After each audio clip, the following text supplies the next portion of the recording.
하도록 하겠습니다. 성질을 통해서 변화된 삶을 어떻게 살아가야 할까, 그런 말씀입니다. 어제 돌아와서 설교를 준비하면서 제게 떠나지 않는 찬송이 있었습니다.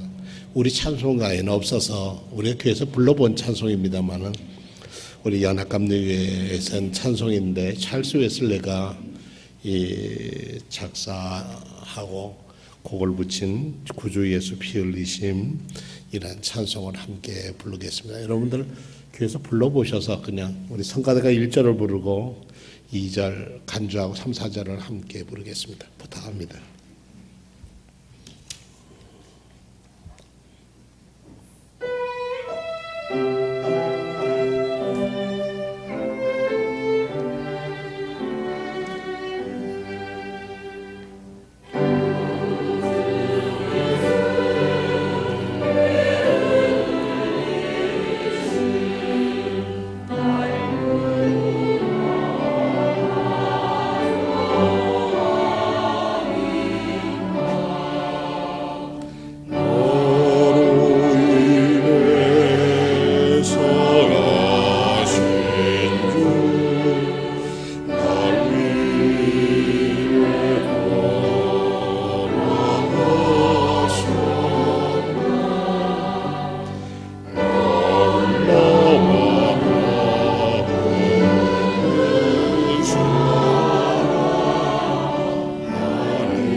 한이 없는 저 은혜로 저 하늘 보좌 떠나서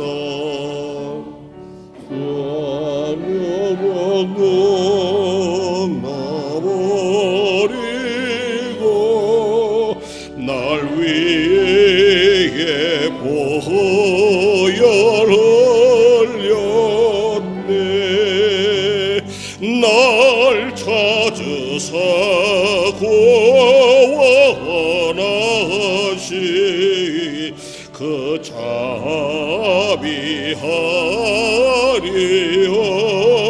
없도다. 날 찾으사 구원하신 그 자비하리 없도다.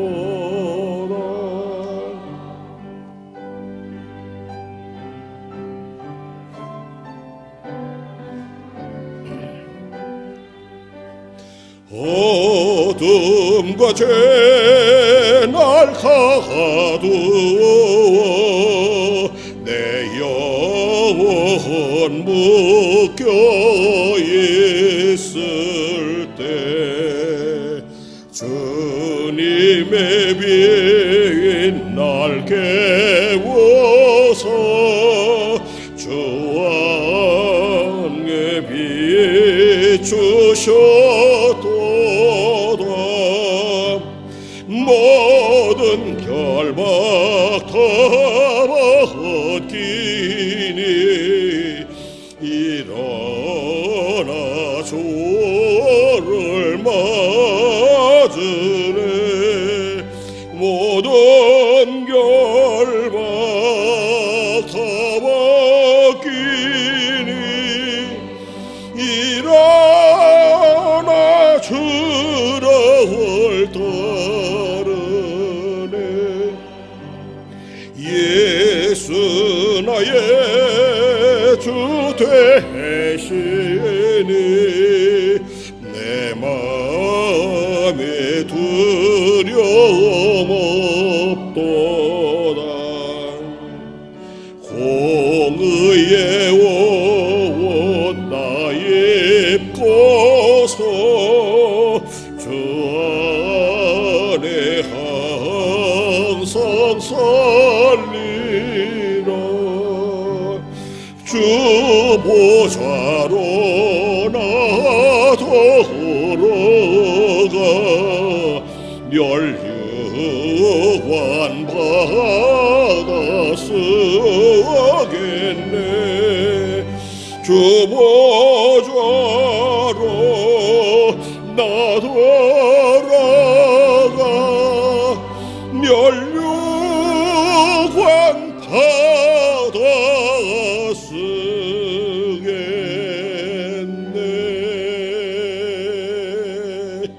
할렐루야. 오늘은 우리 교력으로서 성령 강림절입니다. 성령의 기름 부으심을 사모하면서 오늘 저는 여러분과 함께 요나서 3장의 말씀을 읽으면서 저 자신을 돌아보며 여러분과 함께 하나님의 뜻을 찾고 은혜를 나누고자 합니다. 요나서는 여러 번 읽었습니다마는 우리가 작년에 2년의 5데이 아카데미라고 하는 미 연합감리교회와 우리 기독교 대한감리교회가 함께하는 목회자와 평시도로의 영성훈련의 올해 주제가 요나서입니다. 이 시대를 사는 그리스도인들이 양심적인 신앙인으로 어떻게 말씀을 전파하며 살 것인가를 되돌아보고 다짐하는 그런 말씀이 요나서입니다. 부족한 부분이 있다면 하나님 앞에서 솔직히 우리의 잘못을 내려놓고, 그래서 2012년 앞으로 남은 날들을 이제 우리 6월 달을 들어가는데 남은 7달을 어떻게 하나님 앞에서 성실하게 살까? 참 그리스도인, 하나님의 자녀, 하나님의 놀라운 은혜 가운데서 기쁨 속에서 살까? 이것은 우리가 말씀과 기도로 거룩해지는 삶을 통해서 얻어지리라 믿습니다. 요나서의 예언서는 요나서의 말씀은 다른 예언서와 달리 예언의 말씀이 없고 이야기 형식을 빌어서 썼기 때문에 많은 학자들이 가치에 대한 논란을 얘기한 적이 있습니다. 특별히 요나가 물고기 뱃속에 3일 있다가 그 다음에 살아나왔다는 얘기도 그렇고, 니느웨라고 하는 것이 바다에서 무지무지 먼 곳인데 거기에 토했더니 니느웨 성에 갖다 놨다는 것도 그렇고, 우리 생각 가지고는 도저히 이해가 안 되는 그런 요나서입니다. 이 초자연적인 사건을 어떻게 받아들일까?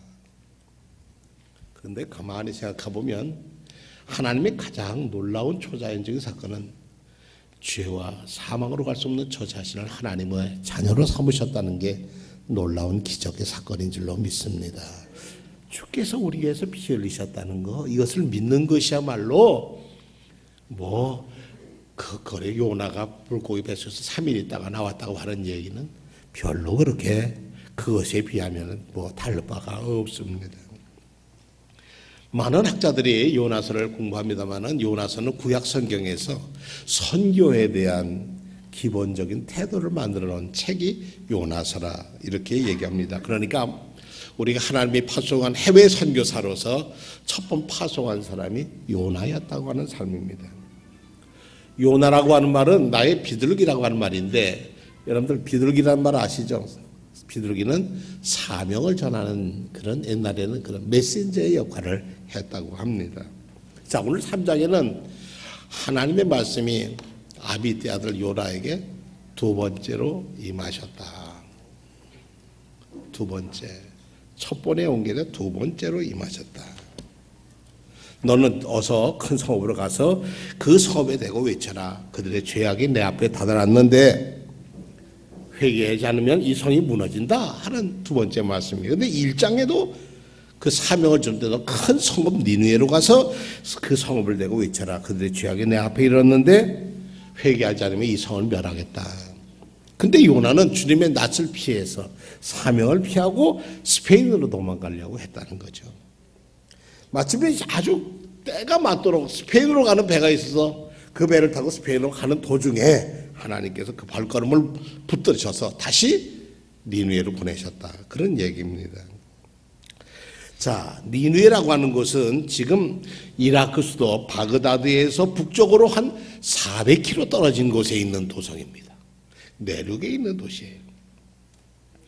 고고학자들의 발굴에 의하면 이 도시는 고대 아시리아 제국의 수도답게 둘레가 니누의 성 둘레가 12.5km라고 합니다. 제가 이번에 하란이라는 곳에 가봤습니다. 아브라함이 하란에서 떠났고 야곱이 하란에서 20년 동안 머슴살이를 했고 가족을 이루죠. 욥도 그곳에서 치료받았다고 하는데 그 하란성을 가봤는데요. 놀랐어요. 우리나라가 단군이 왕조를 세울 때 그때 이미 그 도시에는 10만 넘는 도시였다는 거예요. 그리고 성벽이 쌓여 있었고 대학이 있었고 천문학을 연구하는 곳이 있었다는 거예요. 깜짝 놀랄 일들이. 그리고 그들이 사는데 집을 짓고 사는데 그 집들이 지금도 있는데 흙벽돌을 찍어서 이렇게 보고택 쌓고 위에 구멍을 뚫어서 아래에서는 더운 바람이 위로 빠져나가게 하고 밖에서는 들어오는 더운 것을 막는 흙집이 지금도 사람이 살고 있어요. 비가 오면 어떡하나, 비 오면 다시 밖에 진흙 한번 더 바르면 되고 그런다는 거예요. 기원전 2000년 전에 사는 생활들이 아직까지 있다. 그래서 아브라함은 굉장히 잘 살던 사람인데 어떤 목사님이 이 좋은 데 살지 왜 가나안 땅을 가라고 그래가지고 거기 가서 고생을 합니까? 그렇게 묻기도 하는데 본토 친척 아비집을 떠나서 하란을 떠나서 그 아름다운 도성, 지금까지 성벽이 남아있는 그 도성을 떠나서 그는 하나님이 인도하신 부름을 따라 갑니다. 그런데 이 창세기 10장에 보니까 이 당대 유명한 사냥꾼이고 무사였던 노아의 아들 함의 후손인 니므롯이 바로 이 니누에 사는 백성들이었다는 겁니다. 그들은 아주 철저한 무장을 가진 아주 강한 군대를 가지고 있는 나라였는데 아시리아 사람들은 인류 역사에서 아주 소수민족을 잔인하게 정복한 그런 나라였다는 겁니다. 그 나라의 수도가 니누에였다는 겁니다. 이스라엘도 이미 이 예후왕 때부터 아시리아에게 황제에게 조공을 바쳤고 아시리아 왕 살마네셀 5세가 침략해서 기원전 722년에 북이스라엘 왕국이 초토화되고 망합니다. 그러니까 사실 이스라엘 사람인 유대 사람인 요나의 입장에서 니누에 가서 회개해서 니누에를 살리라고 하는 말은 이거는 감정상 받아들일 수가 없던 일입니다.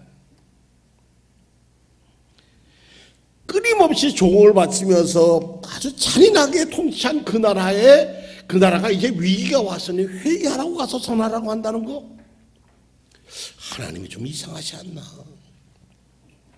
우리나라를 강성하게 해서 아시아에서 니누에를 점령해라 이래도 마음이 편할까 말할까 한데 어째서 하나님의 정말 우리가 원하는 원망스러운 그 나라에 가서 회개를 하라고 하는 거예요. 요나서 4장 2절에 요나 자신이 서둘러 이 스페인으로 도망친 이유를 설명합니다. 하나님, 당신은 은혜로우시고 자비로우시고 좀처럼 노하지 않으시고 사랑이 한이 없으신 분이셔서 니느웨 백성들이 자기 말을 듣고 회개하면 내리치려는 재앙을 거두실 분임을 내가 알고 있었기 때문에 저는 도망갔습니다. 저는 니느웨가 사는 꼴을 못 봅니다. 망하는 꼴을 보려면 가서 하겠는데 사는 꼴을 어떻게 봅니까? 그래서 제가 도망쳤던 겁니다 라고 얘기를 합니다. 요나의 말처럼 하나님은 은혜 하나님, 더 없는 하나님의 은혜가 있는 하나님입니다. 놀라우신 은혜입니다. 불순종해서 하나님의 등을 돌린 요나를 가는 뱃속에서 붙들고 결국 폭풍우 속에서 그는 이 죄가 내 때문이라고 내 책임이다. 나를 던져라. 바다에 던졌더니 하나님이 예비한 물고기 그를 삼켰고 3일 동안 그곳에서 회개를 하고 물고기가 다시 뱉었더니 니느웨 성에 갔더라는 거예요. 그러니까 이거는 우리가 어떻게 이야기로 읽어야 하는 겁니다. 그 이야기에 담긴 하나님의 섭리를 읽어야 한다는 것입니다. 요나는 죽음 앞에서 눈물로 회개를 했습니다. 자기 의지를 꺾었다는 얘기입니다. 하나님, 내 의지는 저 니느웨가 잘 사는 꼴을 못 봅니다.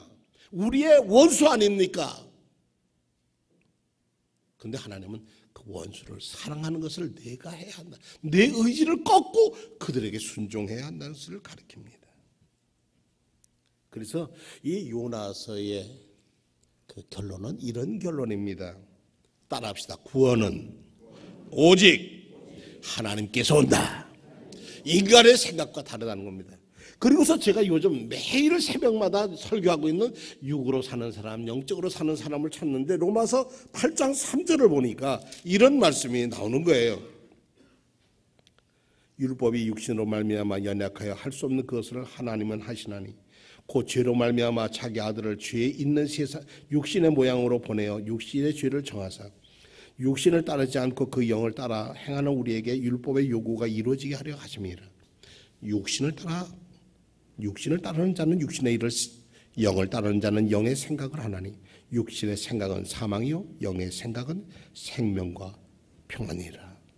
육신의 생각은 하나님과 원수가 되나니 이는 하나님의 법에 굴복할 수도 아니할 뿐 아니라 할 수도 없습니다. 육신에 있는 자들은 하나님을 기쁘시게 할 수가 없다. 자기 생각에 매여 있는 한 하나님을 기쁘시게 할 수 없다. 하나님을 기쁘시게 하는 것은 믿음 아닙니까? 믿음은 하나님을 신뢰하는 데서 온다는 거죠. 하나님의 뜻이 이루어지기를 원할 때 신뢰가 생기는 겁니다. 요나가 물고기 백석에서 기도하는 걸 보면 회개의 본질을 볼 수 있습니다. 회개라는 것은 우리 신학에서 주로 메타노이아라는 말을 쓰는데 이건 두 단어가 없나요? 하나는 메타라는 말은 뭐뭐 후에라는 뜻이고 누스라고 하는 말은 마음이라는 뜻입니다. 돌이킨 이후의 마음이라는 거죠. 방향을 수정한 그 마음이라는 겁니다. 이 죄를 얘기할 때는 하말티아라고 하는 말을 쓰는데 이 하마르티아라는 말은 빗나가는 거래요. 화를 쐈는데 관역에서 빗나갔다는 거예요. 우리 인생이 살아서 갈 관역이 있는데 빗나가는 거예요.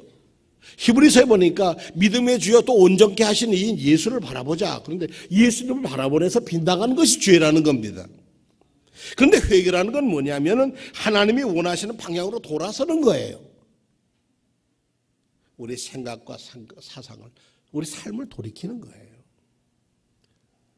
요나가 하나님의 뜻을 거역하고 스페인으로 가려고 하는 것에서 완전히 방향을 돌려서 니느웨로 가게 했어요. 자기 의지는 스페인으로 가는 거예요. 그리고 니느웨가 망하는 꼴을 보는 거예요. 그런데 하나님은 그를 붙드셔서 강권하시고 그를 깨우쳐서 자기 의지를 꺾고 하나님의 뜻대로 순종해서 니느웨에 가서 원하지 않지만 기쁘지 않지만 그래도 회개를 했으니 가서 니느웨가 사모르면 망한다고 전합니다.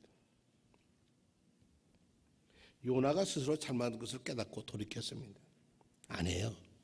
요나가 하나님의 낯을 피하여 가는 것을 하나님이 막으신 거예요. 우리가 회개하는 것도 우리의 의지대로 되는 것이 아니라 우리가 의지하고 우리를 인도하시는 하나님의 은총으로 회개도 할 수 있는 겁니다. 회개한다는 게 우리 마음으로 나 회개했어 그래서 회개하는 거 아닙니다. 방송에 보니까 내가 누구를 뭐라고 얘기했는데 미안해 방송에다 대고 나 미안해 그때 공식 사과했을 거 그렇다고 사과가 되는 건 실상은 아닙니다. 마음은 딴 데가 있거든. 이렇게 우리가 죄를 짓는데도 불구하고 하나님의 은총으로 돌려서는 것을 우리 존 웨슬리 목사님은 선행전 은총이라고 그랬어요. 우리가 하나님을 알기도 전에 하나님의 선행적 은혜는 온 세상 사람에게 임하고 계시다는 거예요. 누구에게나 어떤 상황, 어떤 조건에 있든지 우리를 죄악으로 가는 길을 막으신다는 거예요. 이것이 하나님의 은총이에요. 그래서 어디로 돌이킵니까? 하나님 아버지께로 돌이키는 겁니다. 자신의 죄됨을 깨닫게 하시고 이 죄됨을 내가 죄인이라는 것을 깨닫고 하는 것은 억지로 되는 게 아니에요. 성령의 도움이 아니면 제가 죄인인 것을 몰라요. 내만 옳은 거죠. 여러분 처음 하나님 앞에서 회개한 때를 생각해 보세요. 돌이켜보면 우리가 회개한 것 같지만 그 회개를 가능케 하신 하나님의 은혜를 우리는 기억합니다. 혹시 아직까지 여러분들 중에 아직 방향 수정을 잘못하고 목표로 가는 길을 잃어버리거나 흔들리는 분들이 계시다면 지금 이 시간 하나님의 선행의 은총이 여러분을 믿음의 주여 온전케 하신 예수님께로 방향을 돌리시게 하시기를 축원합니다. 그것이 축복입니다. 하나님의 인도하심을 마음에 느껴지면 조용한 가운데 이렇게 고백해 봅니다. 하나님, 이제 제가 하나님께 등 돌리지 않고 하나님을 향해서만 하나님을 기쁘시게 해드리는 삶을 살도록 내 인생의 방향을 유턴하겠습니다. 제가 가던 길에서 유턴해서 하나님께로 돌아오겠습니다. 그것 자체가 하나님의 선행적 은총이라는 것입니다. 하나님의 은혜로 우리는 순종의 삶을 살도록 우리를 불러주십니다. 진정한 회개는 마음의 회개뿐이 아니라 행동이 변화되어야 되죠. 우리 구약 성경에서 회개는 되게 행동적인 것을 많이 강조했어요. 근데 헬라어에서 회개라는 말은 마음의 변화를 얘기합니다. 마음이 변하지 않으면 행동이 바뀌어지지가 않는 거예요. 그러나 마음과 행동이라는 건 똑같이 가는 거죠. 마음만 가진다고 되는 겁니까? 행동이 바뀌어야죠. 요나가 회개 기도를 마치자마자 하나님께서는 큰 물고기를 명하여 요나를 무트로 내뱉게 하셨습니다. 그리고 나서 하나님의 말씀이 이제 두 번째로 요나에게 임했습니다. 너는 어서 저 큰 성읍 니느웨로 가서 이제 내가 내게 한 말을 그 성읍에게 외쳐라. 1장의 말씀을 똑같이 사명을 줍니다. 실패한 자들에게 한 번 실패하고 도망갔다가 하나님께 붙들려온 그에게 똑같은 일을 주시는 것, 이것도 하나님의 은혜입니다. 요나는 바로 길을 떠나서 니느웨로 갔습니다. 이제는 내 생각이 아니라 하나님하고 약속도 했으니까 하나님의 말씀대로 전했습니다. 우리가 평생 살아온 것이 하나님의 붙들림에 의해서 살아온 줄로 믿습니다. 내 마음대로 자행자제하던 것 돌이켜서 하나님께로 이끄신 것은 하나님의 은혜. 그래서 존 웨슬리 목사님은 그런 말씀했어요. 회개라는 것은 영적인 현관에, 집의 현관문을 여는 것입니다. 믿음으로 예수님을 영접하는 것은 그 문에 열고 들어가는 것과 같다고 그랬어요. 거듭나고 믿음으로 의로워지는 삶을 사는 것은 회개 없이도 이루어지는 것이 없다는 거죠. 바울 사도는 에베소 2장 8절에서 여러분의 믿음을 통하여 은혜로 구원을 얻었습니다. 이것이 여러분의 난 것입니까? 아닙니다. 하나님의 선물이라고 그랬습니다. 그러니까 우리를 칭의로 의롭다함을 인정받은 그분이 우리를 성화적인 단계로, 거룩함의 단계로, 말씀과 기도로 거룩해지는 삶으로 바꿔주신다는 겁니다. 이 말씀과 기도로 거룩해 주는 삶을 위해서 이 자리에 저와 여러분을 불러주시고 전하게 하시고 듣게 하시는 줄로 믿습니다. 40일이 지나면 니느웨가 망한다. 니느웨 백성들이 3일 길을 가야 하는데 하루만 가서 외쳤는데도 회개운동이 벌어졌다는 거예요. 요나가 속상하죠. 사흘길, 니느웨 성을 한 바퀴 돌아오는데 사흘길을 전해야 되는데 하루만 전했어도 벌써 회개운동이 일어났다는 거예요. 그들이 저마다 자기가 가던 나쁜 길에 돌이치고 하나님께로 돌아왔다는 거예요. 4장 1절에 보면 그 꼴을 본 요나는 이렇게 합니다. 내가 차라리 이렇게 사는 것보다 죽는 것이 낫겠다. 내 원수들이 이렇게 잘 되는 회개하는 걸 꼴을 볼 수가 없어. 은혜 받고 하나님 뜻대로 꼴을 볼 수가 없어. 그런 생각이 있었어요. 하나님의 은혜로 자녀된 것은 우리만의 특권이 아니라 모든 사람의 특권입니다. 이웃에 대한 관심, 정말 우리에게 원수됐던 그들이 변해서 새 사람 되는 것, 우리는 함께 기뻐해야 합니다. 그렇지만 니느웨 성은요, 그때는 성읍이 회개했지만 100년 후에 BC 612년에 페르시아의 공격을 받았는데 니느웨 성이 3일 동안 저항을 했지만 결국 망했어요. 그래서 지금 니느웨 성터는 완전히 폐허로 남았습니다. 하나님이 회개한 사람에게 100년의 시간을 연장시켜 주셨다는 사실입니다. 마태복음 12장 38절에 율법학자와 바리새인들이 와서 예수님에게 표징을 보여달라고 하자 나는 예언자 요나의 표징밖에 더 보여줄 것이 없다고 하는 말씀이 바로 이 뜻을 두고 하는 말씀입니다. 니느웨 사람들이 요나의 선포를 듣고 회개했으나 요나보다 더 큰 예수님의 말씀을 듣지 않는 자들은 어떻게 된다고요? 심판의 날이 온다. 지금 당장 오지 않는다고. 너희들이 권력을 가지고 있다고 하지만 하나님의 심판은 분명히 있다. 이것은 주님이 오늘 우리에게 주시는 메시지입니다. 웨슬리 목사님은 우리에게 5가지 은혜 받는 길을 설명하셨습니다. 말씀, 기도, 성찬, 금식, 속회. 이 5가지를 통해서 우리는 하나님의 은혜의 통로로 하나님께 나아간다고 그랬습니다. 이 은혜 날마다 사랑하면서 여러분의 속회가 은혜가 넘치고 여러분이 여러분 자신과 이웃을 금식할 때 그것이 여러분에게 오히려 건강으로 다가오고 성찬을 내하며 그리스도의 몸을 함께 모심으로 우리 삶이 그리스도를 닮아가고 기도와 말씀으로 거룩해질 때 여러분의 삶에 감사가 넘칠 줄로 믿습니다. 놀라우신 하나님 은혜, 그것은 우리를 하나님의 자녀로 삼으셨다는 이 놀라운 은혜, 우리를 위해 피 흘려 죽으셨다는 그 사랑을 함께 찬양하며 영광 돌리는 저와 여러분 되시기를 축원합니다.